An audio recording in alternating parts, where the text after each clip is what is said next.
It's the Champions League quarter-final against Manchester United. We've got both legs of that coming up on today's episode. So I'm just going to stop talking and get on with it.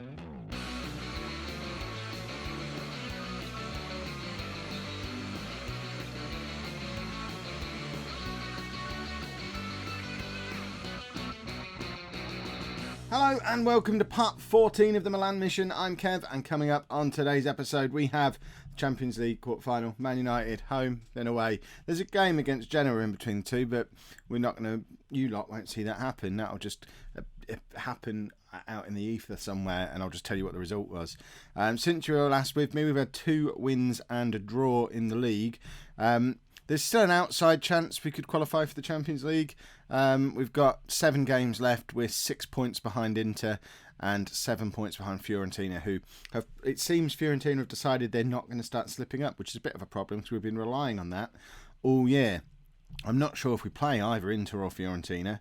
We play Inter. So if we win every game, including the one against Inter, we just need them to lose once outside of the game against us. So there's still a possibility. It's just not a particularly likely one, especially if we slip up the way we did in our last game against Sassuolo, only drawing 1-1 at home against a team we really should be beating. So Inter, in fact, we've got Inter and Fiorentina. I didn't see them on the last day of the season. Oh, that could be a massive, massive game on the last day of the season away against Fiorentina. Wouldn't it be fun going there just needing a draw? That's not going to happen, is it? So, Man United, it's what you're all here for. We've decided to try and do it the way we did it against Barcelona. So we're at home in the first leg. So we're going to try and go for it. What is that button? I've not seen that before. Wow! Has that always been there? Get tactical advice from staff. So if I press that, what does that do? A new button? Anyway. No, go away. How do I get rid of it now? I don't actually want tactical advice. I can't believe I've never seen that button before. We're trying to do it the way we did against Barcelona. So we're going really attacking with our attacking diamond in the first leg, in the hope of building up a big enough lead that we can go and defend for our lives back at Old Trafford. So, in goal, we have Donnarumma. We have a back four of Lazar, the Gomez brothers, and Makey. Then Camacho in front of Bertolacci and Poli, with Bonaventura in behind Niang and Bacca. It's slowly becoming a more settled team. In the league, Romagnoli plays instead of one of the Gomez brothers. They kind of rotate which one is playing. And De Chilio, who has now decided he wants to stay at the club, often plays ahead of Lazar, but he's not as fit as him today. He's 93% compared to Lazar's 100, and I mean they're very similar. There's not much between the two, so I'm happy to play Lazar, especially as we're going attack, because Lazar is left-footed and can cross better from that side. We probably should have had a look at who was in that Man United team. They're playing like a 4-2-3-1. I imagine any United fans amongst you can piece it together from the squad numbers. I imagine. They've got De Gea in goal. There you go. Ibrahimovic is up front. He'll be about 1,000 years old now. Don't need to worry about him, surely. Is that, I guess, number 10? That's Rooney, is it? Playing in a holding midfield role, it seems. It's an odd one. But I guess he does that in real life sometimes now, does he? Maybe. I don't really know. Don't know who he is. Bernardo, is he a new one? What we can't afford is for United to score, because obviously that ruins the whole plan. We need Donnarumma to do his magic. That was Schweinsteiger in midfield with Rooney, wasn't it? That's an odd one. Where's Pogba? Or is number 10 Pogba? And number 8 Rooney, maybe? We probably should have looked at the team before the match. What number does Pogba... Doesn't he wear number 6? I don't care. All I care about is us winning. I think we're better than Man United. We need to prove it. But I am still going to try and work out who they are. So Memphis is number 7. Oh, look at this. We're passing it around nicely. But then we miss it. Oh, but Niang's in here. That's a mistake from the Man United defence. And Niang couldn't quite cross. But the cross comes back in for Makey, and Bonaventura puts us 1-0 up. I mean, he has been in fantastic form since we've been playing him as a trequartista in behind the front two. I mean, he's played as an inside forward for the first 18 months we're at the club and been okay, but nothing spectacular. As a trequartista in behind, he is a goal-scoring machine. That's his 6th goal in about 10 games since he's been playing in the hole. He loves it, and we're 1-0 up. Oh, can we do it again? Right, let's have another 2 or 3 goals and just not concede. And then, I mean, we've cracked Europe, he says. Not even at the end of the first half. Right, Pogba's definitely playing. I thought he wore number 6. So I guess he's number 10, actually. I think. I don't know. I still don't care. But I do, because I keep trying to work it out. I mean, we'll see his name hover above someone eventually. I thought Rooney wore number 10. Right, Poli, Bonaventura. Tries to play Baccarin, doesn't quite get there. We could. I'll tell you what we could do. Just to stop all the confusion. I mean, it's only me who's confused. You lot probably don't care. We could just do that. There you go. Matters number 8. So there is no Rooney in the team. That's interesting. Martial's come on now. There you go. See, I know what's happening now. Right, Makey with the corner. One of the Gomez brothers not quite able to get there. We need to make sure that they don't counter-attack on us here. Mata's beaten 2 men, but the other Gomez brother heads clear. The Gomez's are everywhere today, but Shaw's in behind. And we've given away a penalty. Oh, this wrecks the game plan if this goes in. Donnarumma, it's all on you. You're against Zlatan, so, you know, prove that you're the bigger world star. You were outstanding against Barcelona. Can you do it again? You didn't even move. You obviously just save it for the away leg. It's his 20th goal of the season at about 50 years of age. He's a captain as well by the looks of it. I mean, Donnarumma really didn't move. What's that all about? Yeah, you swing your arm around. You should have tried saving the penalty. Then you wouldn't have to swing your arm so much. I mean, this causes a problem now because we know we can't go away from home and do this attacking system because we get stuffed every time we try that. But we've got to go there and attack because they've got an away goal on us. We've got to go to Old Trafford and score now as it stands. Ideally, we score another 2 or 3 goals still today and just hope that we can defend. But it doesn't look like it's going to happen, does it? The strikers aren't playing well at all, actually. I think they're both coming off. Niang and Everton, not Niang and Everton, Luis Adriano and Everton going up front for the last 20 minutes just to try and freshen things up and try and grab a couple more goals because that's how the game plan works. We need goals, everybody. But it looks like it's just going to be a 1-1. I think the European adventure is over and we might have to start concentrating on the league again because that's in very real danger of slipping away from us. Right, Maori's going to come on for Bertolacci. Ideally, Maori would have been on from the start, but he's had a slight knock recently. So Poli started, and he's not as good as Maori. We're not going to score again, are we? As long as they don't score again, it's not a disaster. I mean, positives, it was only a penalty. Negatives, they've had 2 clear-cut chances, we've had none. So they're obviously the better team, and they're playing at home next. Right, come on, let's just nick one here. Bonaventura to Everton, but he loses out to whoever that was. I don't even know who he lost out to. 2 minutes left. Can we just nick another goal? Everton is in behind. Can he? I mean, that's poor control from Everton. Makey now into Camacho to Poli. Back out to Makey. Whip across in. Come on. Luis Adriano's in and he hits the post. Oh, so close. That could have... I'm choking on my own excitement. That could have changed everything. I've knocked the green screen over. In all the kerfuffle, the green screen's gone. And, it's all... Everton's in there and... Fix the green screen, for goodness sake. It's broken. There you go. Seamless. It's like that never happened. We'll blame that on the green screen, I think. Because if the green screen hadn't fallen, we'd have probably won the game. Right, we're going to go and play Genoa.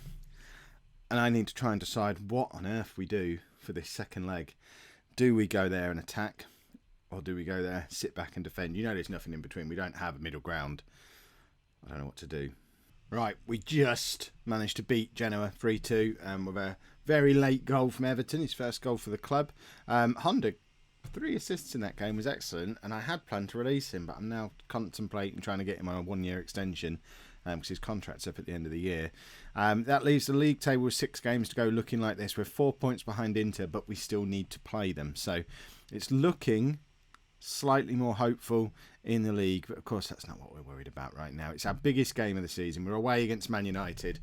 It's 1-1 from the first leg, and as we need a goal, we're going to play this system. This might be the biggest mistake I've made on this series so far. I have sat here pondering this for several minutes to the point where this can, which you might all remember from my 24-hour stream, it's been sat on my desk for about a week and a half now since then. I need it. I need the brain power. I still don't know if this is the right thing to do. I've had all 3 of our formations that we've got trained on with combinations of players in. I've seriously sat here for about 15 minutes and I think we're going with this. I still don't know if I'm right. I still don't know if this is right. Luis Adriano scored in the last game and played really well, so he's going to play up alongside Baka.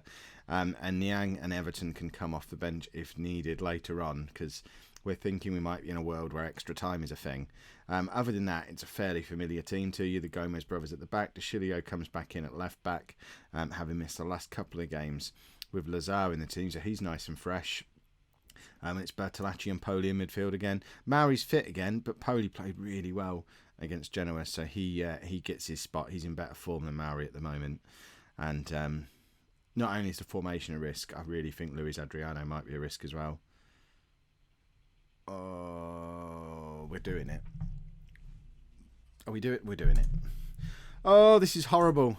Yeah, shut up. Don't care about transfers. There you go. We'll look at the Man United team before the match starts today. That's what it looks like. There you go. They're playing Pogba, slightly more attacking. I feel a little bit ill. It might just be the drink, of course, because, you know, it is Tesco Blue Spark sugar-free. This stuff is 6 cans for about £1.40. So, I mean, it's a top quality drink. Bonaventura's already injured after 5 minutes. I mean, that's the one position we don't really have much strength in depth. We could push Bertolacci forward. We could bring Everton on. Well, that's a big ask for him. Honda. Oh, thank you for playing so well in the last game, Honda.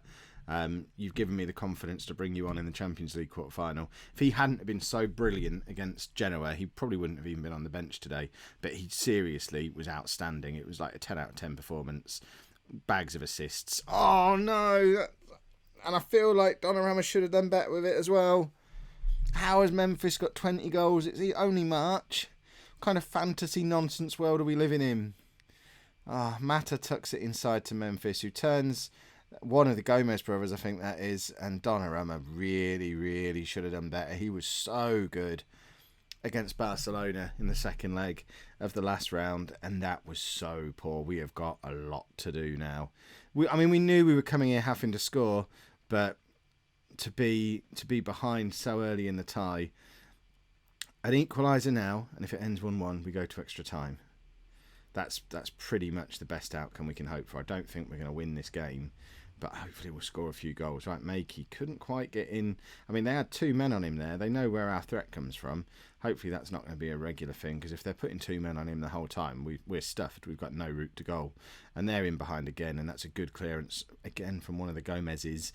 But they are all over us here, and Donnarumma did okay that time with the first save, but Memphis tucks it in his second of the game. And I think 25 minutes in, this is all over. And I've messed up, haven't I? We should have come here and defended and gone to this with half an hour to go if we needed to, because they're just going to tear us apart now. We remember doing this away against Juventus. We saw what happened. Oh, we can't do... I mean, if anything else, we weren't realistically going to win the Champions League. We've got to go and beat both Inter and Fiorentina, who in theory are both better than us. We've got to beat them both away from home, I think. So, if nothing else, this is a learning experience that we can't use this system away from home. But back is in. Hold the phone, boys and girls. We have a goal back. It's not necessarily all over, because, of course, if we now grab another one, we're ahead in the tie on away goals. Remind me, though, that learning experience thing, that's still a thing. Because I don't want to be going away to Fiorentina and Inter and attacking at them like this, because it just won't work, and we need to get back into the Champions League next year. We've shown we're good enough to compete in it. We need to be back in it next time round. Italy need a few more blooming spots. Only having the top 3 go in is crazy land. Gomez comes across well to cover. Of course, ex-Liverpool man playing against Man United. Right, Luis Adriano now. He must know his time on the pitch is numbered. Makey with the cross. And De Gea really flapping it. That cross comes in again, and Shaw just scrapes it clear. We're in the ascendancy at the moment. We're having some shots and some attacks for the first time in the match, and Baka really should have done better with that. And the pace of the game is picking up, and that plays into our hands, which is weird when we're the Italian team against Man United. But we play a high-tempo, sort of fast, direct, attacking football, and that's just a piece of brilliance. There's no accounting for that. I mean, seriously, what do you do? Donnarumma's about 6'10", and Ibrahimovic has just lobbed him from 35 yards away. There's actually a genuine tear in my eye because I think we're better than this, and that's just, we don't have someone who can do that. It's not fair. They shouldn't have players capable of that because we don't have players capable of that. Honda has basically played himself out of that contract extension I was pondering because he's been trash. I'm on the verge of taking him off. Niang is on, and he should have been on from the start. In fact, we'll swap them over because that's what we do when they play together. Playing Luis Adriano was a mistake. Having to bring Honda on was a problem because Bonaventura has been so useful. But ultimately, I've ballsed this up by playing the wrong system from the go. Niang, do something magical. Bertolacci's in. Right, okay. Oh, my emotions are up and down and all over the place here. We've still got 25 minutes to go, and if we can grab one more goal without conceding, we win the tie. I mean, this is proper end-to-end exciting European Nights territory. We're surely not going to do it because United have got so much talent at their disposal to just hit us again, and we're still throwing everybody forward, so they will. De Chilio now, he could have gone to Man United but turned them down on personal terms.